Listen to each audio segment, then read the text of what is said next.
అందరికీ నమస్కారం. నా పేరు పద్మావతి.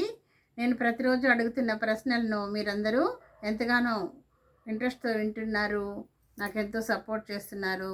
కొంతమంది ఆన్సర్స్‌ని కూడా కామెంట్ బాక్స్‌లో పెడుతున్నారు కదా! చాలా సంతోషం. మీ అందరికీ కృతజ్ఞతలు. ఈరోజు మీకోసం మరో మంచి ప్రశ్న ఫ్రెండ్స్. ప్రశ్న అడగబోయే ముందు నిన్న అడిగిన ప్రశ్నకు సమాధానం వినండి. 10 కాయల్లో నుంచి 1 కాయ తీసేస్తే ఏం మిగులుతుందని అడిగాను కదా! జాగ్రత్తగా విన్నారా? టెంకాయలు కాదు ఫ్రెండ్స్, 10 కాయలు. అలాగే వంకాయ కాదు ఫ్రెండ్స్, 1 కాయ. జాగ్రత్తగా విన్నట్లయితే అర్థమవుతుంది.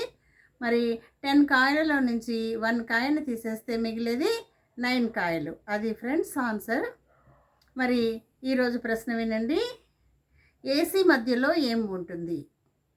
అలాగే టీవీ మధ్యలో ఏం ఉంటుంది? ఈ రెండు ఆన్సర్స్ని మీకు తెలిసినట్లయితే కామెంట్ బాక్స్లో పెట్టండి ఫ్రెండ్స్. ప్రశ్న మరోసారి వింటారా? ఏసీ మధ్యలో ఏముంటుంది?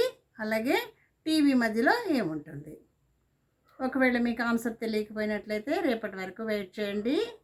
నా వీడియోలు మీకు నచ్చుతున్నట్లయితే లైక్ చేయండి, షేర్ చేయండి, సబ్స్క్రైబ్ చేసుకోవడం మాత్రం మర్చిపోకండి ప్లీజ్.